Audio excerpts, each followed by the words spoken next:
Hi friends, it's Lori, and I'm actually just returned from a trip to visit some amazing gardens, and I took some video footage while I was there and thought you might enjoy it. So I'm out in what's known as the Brandywine Valley. This is the area right at the line of Delaware and Pennsylvania. It is full of rolling hills, beautiful creekside rivers, and it is home to several estates that were previously DuPont properties filled with lush and gorgeous gardens. So I thought I'd bring you along and show you a little bit. So right now I'm actually at Mount Cuba, which is an award-winning botanic garden. What makes Mount Cuba unique is it is a natural plant garden. And right here you can see a pathway filled with gorgeous asters this time of year. I love, love, love this feather structure that they have. They have very limited garden art because it's all about the natural elements in the garden.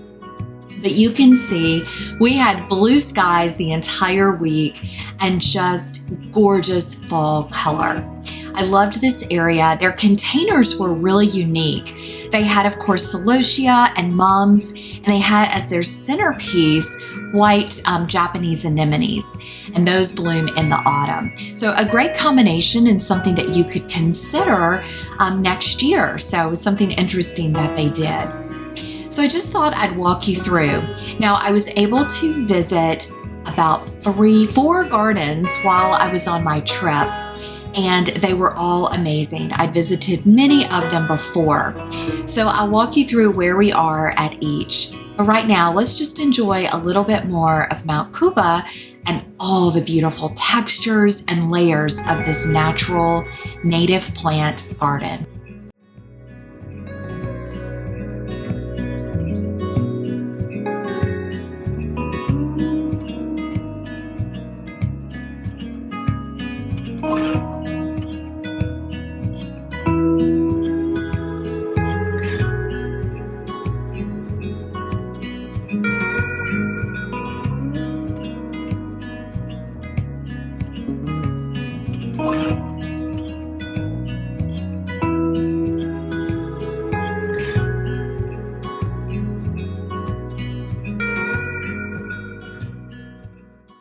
So as you look at this garden, I think what I noticed the most is all the layers of fall color. So there's sweet spire in the back turning red, Amsonia, the trees, of course, and just the different native plants like coneflower and rudbeckia that just add that gorgeousness. And so I think as we think about our own gardens, I think the saying is always to include some key colors like chartreuse, darker greens like evergreens, and then items that are red in tone or turn red in the autumn really add that interest to the space. Now, this is the area called the Dogwood Walk, and if you ever visit this area, you want to go here in spring. But in autumn, the dogwoods turn a gorgeous red color with red berries, and they are so striking. Now, it was a little overcast up on the mountain, but I think it actually helped you see the color even more. It's one of my favorite spots to walk. So again, this garden is right there between Pennsylvania and Delaware. Mount Cuba is closest probably to Greenville, Delaware, or Kennett Square, Pennsylvania, which many of you may be familiar with Longwood Gardens. So Mount Cuba is pretty close by. It is just stunning. So enjoy a few more minutes and then I'll share the next garden.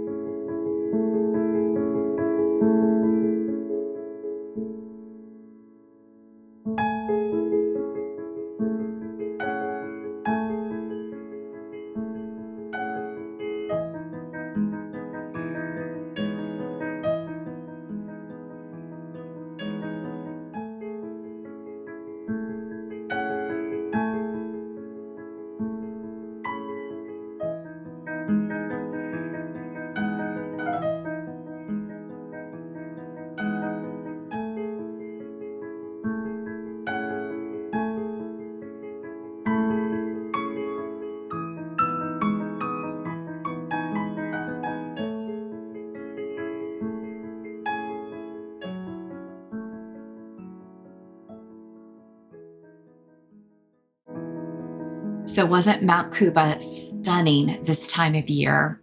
So after we finished that, we did go and watch a beautiful sunset at the Brandywine Creek State Park. And it's just beautiful. So the creek is behind where I'm showing you, but I just took some video of the sunrise over this beautiful rolling valley. The fall foliage, all the hardwood trees, just stunning. But we had such a gorgeous kind of harvest sunset. It was spectacular. It continued and turned the sky bright red. So the next day, we ventured to one of the most magnificent spaces that you can visit in this area. It's called Winterthur. So Winterthur was home to Henry Francis DuPont.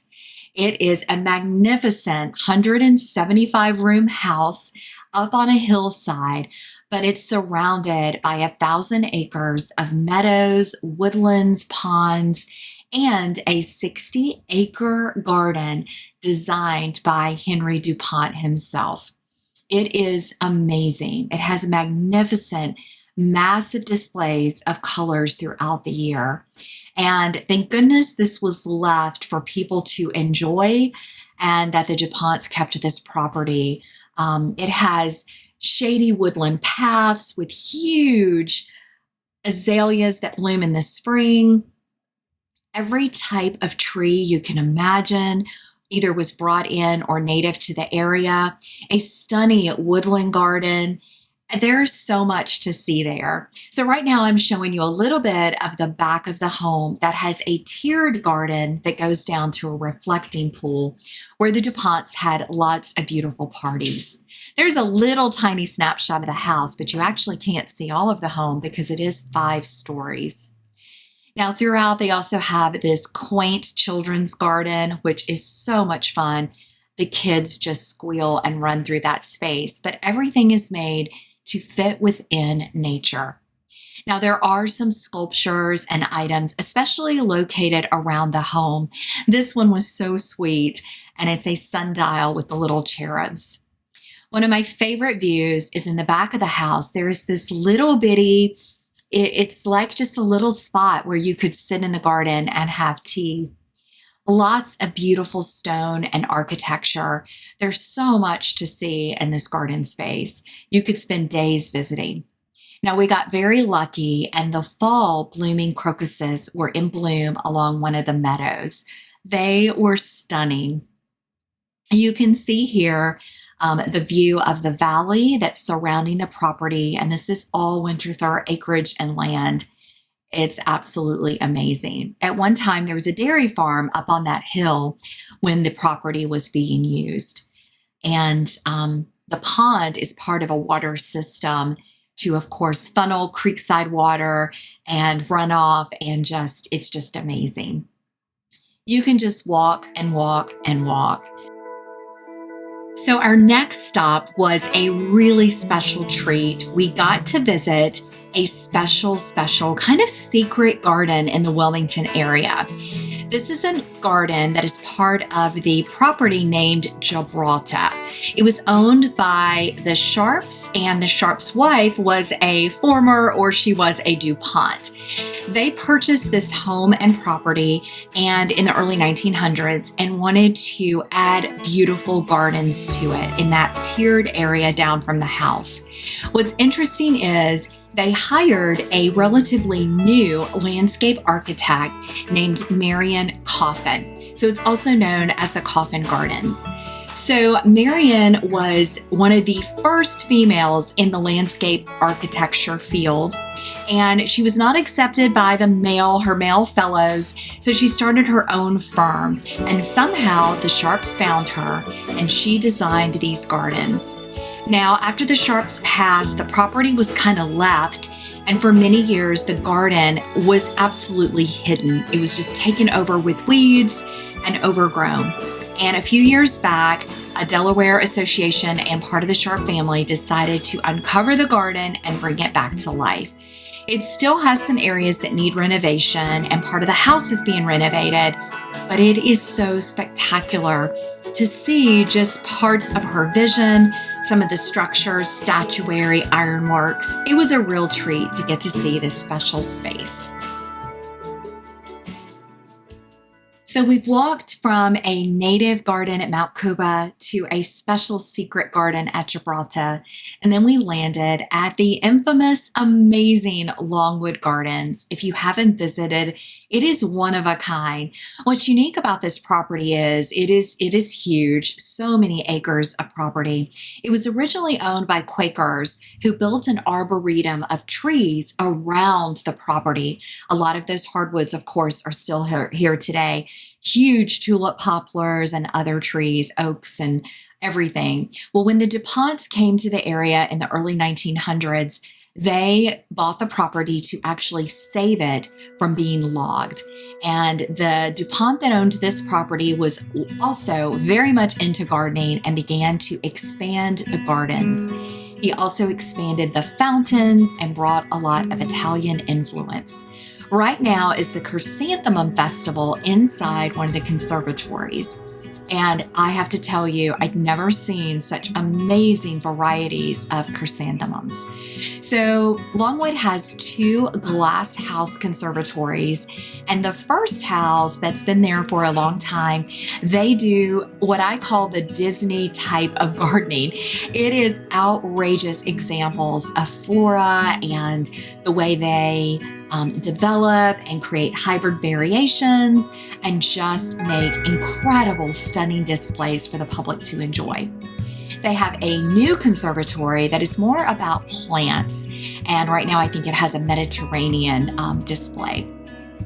So this Mexican sage, I wanted to remember this because, oh man, I need that in my garden. It was stunning. And then you can see all the mums that have been planted. These are not your everyday mums. They all had special names on them and all very select varieties. A lot of Japanese influenced or grown plants in the mums. You can just see the amazing structure at the garden. I was in love with this burgundy mum. It looks like a dahlia. Absolutely stunning. And they do this overnight. They come in and plant the conservatories and open it up for show day. So this will run until the holiday show, which I think starts sometime in maybe after Thanksgiving. You'd have to check the dates on their screen. So they are working on taking bonsais and hybridizing them with a mum to create a tree-structured mum. It was so interesting. And then these hanging baskets, just balls of begonias. Absolutely incredible. Now this kind of tiled, reflecting, there is water. It's always magnificent. The trees that grow in these containers, the items that they have in the sky, it's amazing.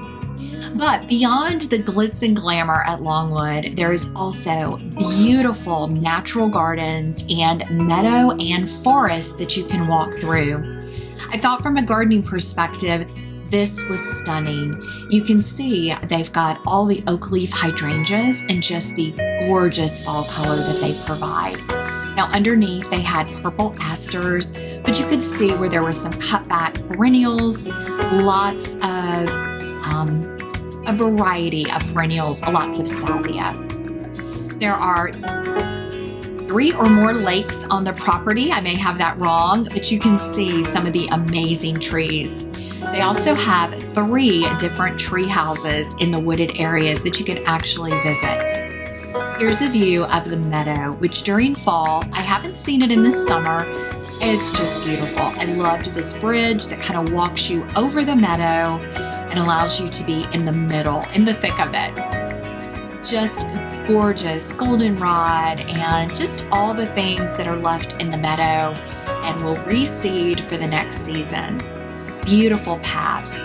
So if you have more than a day to visit Longwood, I would definitely encourage you to spend time in the fancy gardens, but then spend time walking through the forest and then through the meadows. It kind of circles you around the backside of the property and it really gives you a different view.